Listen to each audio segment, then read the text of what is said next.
What up? Haven't made a video in a bit. But check this out. What did Juice WRLD, Mac Miller, Lil Pump, XXXTentacion all have in common? Predicting their own deaths.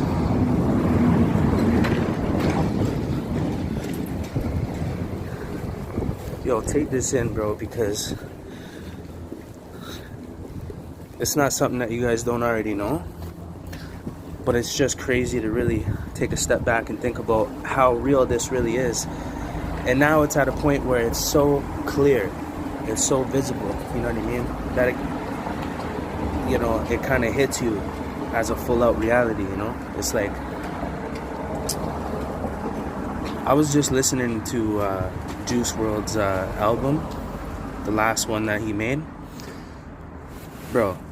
And in a lot of his songs, in the majority of his songs, he's talking about kill me, I'm gonna kill myself if this and this and that. He's like, put a nail in my coffin, you know, in my casket, nailing it shut, this and this and that. I'm telling you, if you call upon death, it'll come to you, man. It'll be yours. You will have it. Whatever you desire, man. I'm telling you, like, it goes back, obviously, to the law of attraction and manifesting things with your words. Your words have power, man, you know? And I don't think we really think about it that much. We don't really take it that seriously, you know what I'm saying? Even me, I still say things that right after I say it, I'm like, oh, man, you know, if that were to manifest, you know what I'm saying, you better be, you know, it's just, you got to be conscious of your words, man, because they really do have an actual effect on your present and future, like, you know, on your reality, man. Like, it really, this shit is real. Look at Mac Miller, self-care, the last video he made in a coffin, and he's talking about how being dead, and then, you know, and then whatever. Like, if you listen to the album, listen to Juice WRLD's new album, listen to XXXTentacion's latest album before he passed, listen to Mac Miller's latest album, listen to every single song. I'm telling you right now, I just did it, okay? Lil Peep, all these guys, Mac Miller, XXXTentacion, you know what I mean, Juice WRLD. And this is not just in the rap industry. This goes back to the rock and roll industry, like the 27 Club. Mans was dying at 27. They're talking about death. They're calling it on. Tupac, that's another one. Tupac, you know what I'm saying? He was like, when they kill me, when they come and kill me, when I die, motherfucking blah, blah, you know what I'm saying? Like, bro. But he already signed up for that. He already knew what he already knew what was coming, you know what I mean? But the thing is, it doesn't mean you gotta manifest it even faster into your existence through your words, man, and your thoughts, because it really, really does work. I noticed how powerful my thoughts are recently in the ability to manifest things, like bad things or good things. Trust me, I've destroyed myself all of my life with my words, man. You know what I'm saying? Like, I burn every bridge, you know what I'm saying? But I'm lucky to be alive. I'm lucky to be okay, you know what I'm saying?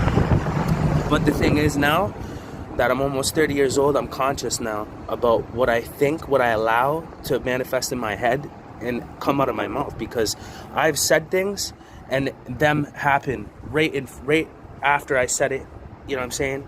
Literally seconds after I've said things, and it was like some shit that shouldn't have just happened like that, you know what I'm saying? And then like 20 minutes later, I say some next shit, and it happens right. I'm like, oh shit, and it's bad. It's usually bad stuff, and I'm like, okay, that's enough. I'm not saying or thinking that shit no more, and then it goes away.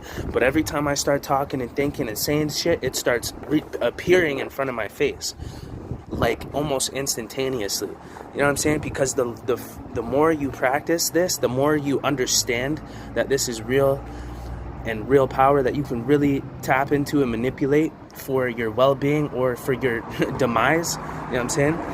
You start to develop the strength in that ability, you know what I'm saying? You can manifest things a lot faster, a lot quickly, a lot stronger, it becomes more and more apparent to you, you know what I mean? So it's like, start saying and thinking things. We only worry, we think about the worst things. We're always thinking about the worst stuff, you know what I mean? And what the worst outcome's gonna be, and you know what I'm saying? And then it happens and we're like, oh, I knew that was gonna happen, you know what I'm saying? That's because you're manifesting that, bro. Don't talk about or think about things that you don't want to be your reality. Even if it is your present reality and it's happening to you, do the best that you can to resist speaking it further into your existence, man. This is what I'm experiencing. This is what I'm seeing. This is what I'm learning. That's the only reason why I talk about it. I'm not gonna just talk about it to talk about it. You know what I mean? So that's the reality, man. And how do we know this for sure? Take a look around, man. You know, look at Mac Miller. Watch the music video he just made before he died. Watch Self-Care. Pay attention. Be like, oh, whatever, coincidence. Okay, well, then let's go to Juice WRLD then. Listen to his whole album, every single track, buds. Okay, then let's go to Lil Peep. All right, let's figure that out. Okay, XXXTentacion. He predict, bro, let's go to Tupac. There's 1,000, you know, examples that are undeniable at this point. You can continuously call them coincidences or whatever you want to call it. You know what I'm saying? But it is a pattern, a strategy, something that can be predicted, something that you can control, bro. You know? More than you can. You know what I'm saying? Like, you can have more control over what the end result's going to be versus what it's not going to be. Regardless if something's out of your control, it's out of your control. But you can also, you know, lean things in your way, you know what I mean? A little bit more. So start practicing that. Start thinking about what you want, the good things. Think about how that's going to feel when you have it. You know what I'm saying? Anytime that a bad outcome in your head pops up, reject it, deny it, you know, rebuke it, whatever you got to do, because that's the enemy, man, trying to put thoughts in your feelings and thoughts in you for you to speak into existence, because the enemy knows your powers, bro, knows your abilities. That's the thing, right? And we're tapping into our power in the wrong way. We're using it against ourselves to destroy ourselves, man. And that's the issue, right? That's the issue. Let's spark this bit. But yeah, man. I haven't made a video in a while, but I've been thinking about that, man. It's just, man, and this is the thing, is like I have to remind myself constantly. It's another reason why I decided to make a video about it, is because I have to remind my own self constantly, like, bro, be careful what you're allowing into your mind, the thoughts, the words you say, because it's getting a lot more serious now. As you get older, I'm almost 30 years old. It's easier to die than it is to live. And as you get older, it becomes more scary. You know what I mean? You're more cautious about how you live your life now, because it's that easy to die, but it's that hard to live. You know what I'm saying? So hold on. Shit. Put this shit down for a second.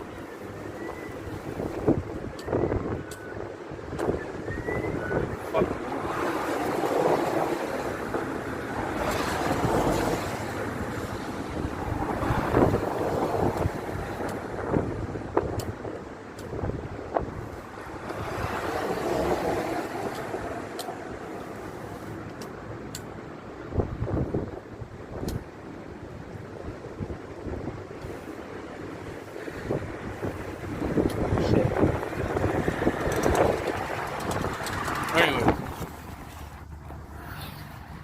It's just being stubborn, but anyways, yeah, I just wanted to talk about that. Man,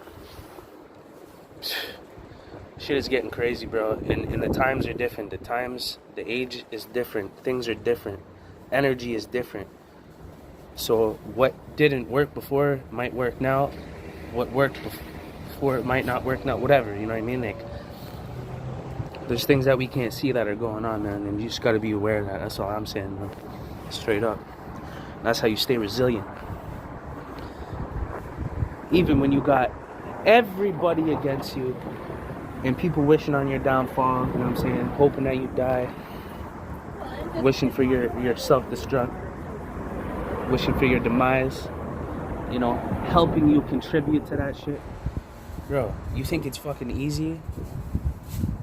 It's not easy, man. Like, people don't know how much I suffer and I struggle and how much betrayal I go through. Shit that I can't talk about, that I need to talk about, that I want to talk but I can't. You know what I'm saying? And bro, you wouldn't even fucking imagine the fucking losses that I take, the hits that I take, man. This shit is psychotic. Anybody that could look at it would say that is fucking psychotic. I am glad that I am not you. That's all I gotta say. I don't know why things go like that for you. But some people are honestly cursed, man. Some people honestly have it hard because it was meant to be that way for them. Christ, you know.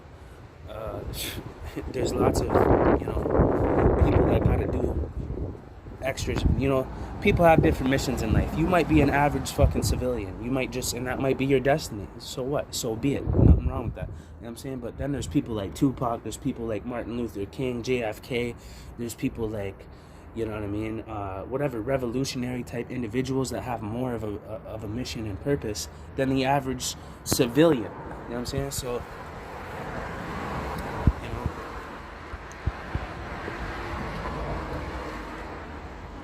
what's that saying? With great knowledge comes great responsibility, man. Like, you know what I mean? Like, shit, people can choose to live in ignorance to all this stuff and just pretend that it don't exist, and and laugh and joke. Everything's a fucking joke, right? You know what I mean? But anyways, I'm going through trials right now. I'm going through tests in life. You know what I mean? And I'm impressed by my ability to not fucking do things that in the past that I would easily do and succeed. In vengeful ways, whatever it may be. But I'm holding back on a lot of shit, man. People think they're winning against me right now. They're laughing at me. They're like, yeah, what a fucking this and that, what a loser, what a fucking blah, blah, blah, blah, blah. You know what I mean? But you don't understand what you're doing to yourself, man, by thinking of me in that light, that negative way, is really the way that you look at yourself. Even though you're like, no, man, I feel all that shit, bro. I did all that shit. I acted like that. I had the same state of fucking mind. The way you're thinking is not unique, okay? You're not the first person to fucking have that attitude, personality, or fucking character disorder. You know what I'm saying? Trust me, whatever makes you think you're fucking cool and clever, I already did it. Times 3 already. You know what I'm saying? Burnt it out, used it, and fucking learned from it, moved on from it, evolved. People are still stuck at fucking 40 years old, 36, 37, 38 years old, doing the same shit, thinking they're fucking cool. Like, you know what I'm saying? Doing shit that I did when I was a teenager, thinking I'm a Batman. And these fucking grown-ass little fucking weirdo-ass motherfucking snake-ass motherfuckers are doing shit, and they think that's fucking clever. They think that they're winning. They don't realize they have to deal with that shit later. They have to deal with the emotions, the drama, the revenge, the fucking retaliation, the fucking karma, all that shit. You think it's not gonna come? You think it's not gonna happen? Okay.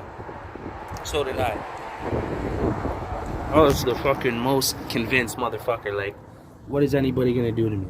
And I was right 95% of the time. But that 5% is all that's needed to get your ass got and your reality flipped upside down. So what's the best way to operate? Not in that fucking way, man. So that's all it comes down to, right? You know what I'm saying? There's people that I could justifiably fucking kill with my bare hands right now, and it would be completely justified. Even the fucking law would say, yeah, that makes sense. I would have fucking killed that motherfucker too. You know what I mean? Like, bro, and it's hard for me. You know what I mean? I've been that guy to not give a fuck and just do the action ASAP. I don't care about consequences, retaliation. I don't give a fuck. I'm not scared of death. I'm not scared of fucking, you can't hurt me. There's nothing you can do to me. You will have to kill me. I will make you fucking have to kill me. You know what I'm saying? If it comes down to that type of shit, you know what I'm saying? You will be put in a fucking really bad situation. So there's really, it's not a doable thing to fuck with me. You know what I'm saying? Like, it's just not. Some people, you know what I mean? You just don't want that. People have things to lose. Some other people don't. You know what I'm saying? So why would you test a motherfucker that has nothing to lose, that wants to kill somebody already, and has wanted to fucking kill somebody the whole fucking time? So it's just like, okay, everybody thinks it's a joke. You know, everybody thinks everything is an unrealistic fucking joke until it happens for real. And then their fucking life is altered. You know what I'm saying? Like, I don't get it. Why did everybody gotta learn the hard way? Why does everybody gotta test everybody until somebody fucking kills somebody? You know what I'm saying?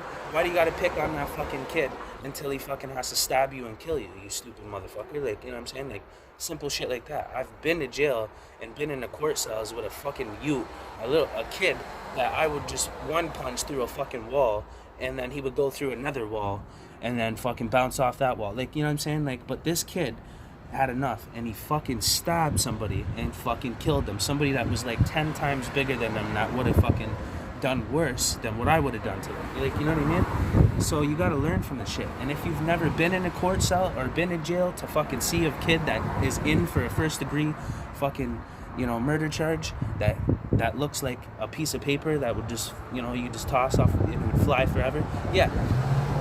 Don't underestimate people. Don't fucking joke around. Don't laugh. Don't think things are fucking funny, bro, because they're not. I've seen shit that I thought was funny that turned out to be a fucking tragedy that affected my thought processes for the next 15 years, okay? So, check yourself. Nobody is as clever as they fucking think, and I even gotta tell myself that. Chill the fuck out sometimes, because, you know, you don't want to play with fire, because you will get burnt, and that's just how it goes. And you don't want to talk about death and fucking glorify death or manifest it in any way. You can either speak life or death onto yourself. It says that in the Bible, and now I'm starting to see it, bro. I'm like, whoa. So take that into consideration. Stay resilient. You know what I mean? Fuck the fucking ops and the haters that are hating on me right now. Run out, you already know. You know what I mean? And I'm gonna stay tough until I tough it out, and then I'm in a position where I can lighten up and I can relax and I can let some things go in my life, some ways that no longer serve me. But in the meantime, I gotta stay tough. I gotta stay fucking militant, you know what I'm saying? And yeah, that's what it is. At least if all right, let's say worst thing comes to worst, I die a tragic death or some, and I'm not able to see out my dreams, I at least want to know that the kids perceived my message and were able to make something of themselves and able to take my message and use it and turn it into something positive, and to at least have a good life. In this life, they say the only certainties are death and taxes, and yet we often try and avoid both for as long as we can. But when it comes to passing on, some not only embrace it, but they predict it. And not in the I'll pass one day kind of thing, but rather they'll sing about their inevitable passing, and you might be surprised how many rappers actually predicted their own passing. Be sure to like the video and don't forget to subscribe to King Trending. Number 9. XXXTentacion. One of the most recent losses in the rap world, X is still being honored by his fans as well as fellow rappers through posthumous collaborations like with Lil Pump and Lil Wayne, but in the song Sad, he may have hinted at his death was coming very soon, but not in the way that he intended. Who am I? Someone that's afraid to let go. You decide if you're ever gonna let me know. Yeah. Suicide if you ever try to let go. I'm sad. I know, yeah. I'm sad. I know, yeah. In this song, he's singing about the loss of a loved one. But here, it can be taken that if he ever lost his girl, his life would be the next to go. Sure enough, he did lose his longtime girlfriend, and then his life was taken. Not by his own hand, mind you, but someone else did it. And many in the world were sad. Plus, in the music video for Sad, there were a lot of parts where he himself saw him as... Plus, in the music video for Sad, there was a part where he saw himself in a casket, which is a reference to how many movies and TV shows show the spirits of people looking at themselves when they're gone at their own funerals. Number 8. Notorious Big. In the 90s, there were two rappers on opposite sides of the United States that were dominating the rap industry. One was Tupac Shakur, and the other was Biggie Smalls, aka Notorious Big. The irony of this particular prediction was that it wasn't the first time that Biggie Smalls rapped about dying. He honestly did it a lot in some very interesting ways, but when he wrote the track Suicidal Thoughts, it was clear that something was different, as he had this line, "I'm glad I'm dead. I swear to God, I feel like death is calling me." He was right. For a little while after, Biggie Smalls went to the Soul Train Awards, and when he left the event, he was caught in a drive-by that took his life from him. This left many to wonder if he well and truly knew that he was going to pass on this way, and that's why he wrote it in a song. But as tragic as the loss of Biggie Smalls is, it's the fact that a person or person who took the shots at him were never caught. The investigation happened, but no true suspects were ever arrested or truly charged with the crime of taking Biggie's life. And to this day, it's an unsolved mystery, and many movies and TV series have tried to block out how it happened, who might have done it, and more. But as of right now, the mystery is unsolved, and justice for Biggie and his family and his followers hasn't been given. And if you don't know, now you know. Number 7. Mac Miller. Mac Miller is a very curious case of the rap world. He's had many hit songs, had a very public relationship with Ariana Grande, and yet last year his life was lost due to an overdose. And when put next to his song and music video Self-Care, you have to wonder if he knew all along that this was going to be the way he was going out. The music video for Self-Care mostly focused on Miller being trapped in an underground coffin, and only at the end did he escape to live his life again. But perhaps this was an illusion. Maybe he did that to not worry the fans about what he would do not so long after. And in the song Self-Care, he's saying, "Can't trust no one. Can't even trust yourself, yeah." In part, he was referencing Grande, who dumped him and then bashed him on social media, but he also knew that he couldn't trust himself, and he was right. And for it was by his own hand, as he did take the substances, that he passed. Number 6. Tupac Shakur. Tupac is one of the most revered and respected legends in all of rap, and his death very soon after the death of Biggie Smalls rocked the entire rap community very hard. In fact, many wondered how rap would carry on without the two of them. They were icons. But what happened to be the most creepy thing about his death is the mere 2 months before it happened. Tupac sang on the track, "Done Changed. I've been shot and murdered. Can't tell you how it happened word for word, but best believe, gonna get what they deserve." This is indeed what happened to Tupac. As he was leaving an event and getting into his car, his security car with his girlfriend drove away, and then a drive-by occurred, fulfilling the prophecy of what he sang. Or did it? Obviously, if we're going to talk about Tupac and his demise, we're gonna have to talk about the fact that most people don't think that Tupac is actually gone. Mainly because there's a whole string of odd coincidences and events that happened after he was declared gone at the hospital. Yeah, and that's right. He didn't pass in the car. They made it to the hospital and he passed a few days later, or so they claim. Many note that his funeral is incredibly small due to the sudden passing, and that it was a closed casket funeral. This and other events have fueled speculation that he is still alive, in fact, and that he's living somewhere else, ready to make a comeback, if he is, if any, when he's ready. This is honestly one of the more prevailing conspiracy theories in the United States today, but if his passing is true, it's eerie that he predicted it in a song with such clarity. But the irony, though, is that whomever committed the act didn't get what they deserved. For though there have been suspects, none of them have been officially arrested and sentenced for the crime of taking Tupac's life. Number 5. Big L. One of the biggest crimes that can happen in the world is having a life taken before a person's true potential can be given to the world. Lamont Coleman was a rapper known as Big L, and it was clear from a young age that he was going to be a star in the rap world. He started making tracks and beats when he was a teenager, and then he released his true debut album at the age of 21. While he was working on his second album, which was highly anticipated, his life was taken from him. The album itself, not unlike many rappers, would follow a similar path out of life. It was released posthumously, and in it was a song called Casualties of a Dice Game, and it was in that song, the following lyrics were, "I got weak and fell on my rear. Now I can hear the sirens. That means here comes the Janks. But it's too late. I'm knocking on the pearly gates." The song was obviously made before his passing, and that's what makes the lines even more eerie, and how accurately they depict his impending passing. His life was taken by a drive-by in Harlem, New York, where he lived in February of 1999. Many consider him a young legend, and one that sadly won't become a full-grown one. Number 4. Blade Icewood. Not every rapper who predicts their own passing is a legend in the game on the worldwide stage, but that doesn't mean that they're not known. If you look up Blade Icewood, you won't find a lot of worldwide recognition, but in Detroit, yeah, he was a legend in every sense. Detroit has a deep connection with rap, especially because of the underground scene, which spawned Eminem, and Blade Icewood made his name in that underground city, but that would eventually cost him very dearly. For you see, the dark part of rapping is that there's a lot of hate between some people in the genre, and Blade Icewood was in literal war with another rapper called Wipeout. The conflict was so great that a bullet crippled Icewood. He lived, but he was paralyzed and likely wouldn't be able to walk again. Wipeout's life was taken not long after, and many, including Icewood, noted that it was likely in retaliation for what he did to Icewood. But the story doesn't stop there. Not long after, Blade Icewood released a track called All to You, and in it, he put out his anger and frustration about the incident that got him paralyzed on the track, and in it, he said, "Next time you better take me out." He was clearly furious that the event didn't take his life, but left him with a half-living life. But sadly, the people who likely heard him the first time heard this call out, so a few months later they came back and indeed take his life. Lesson here, be careful what you wish for.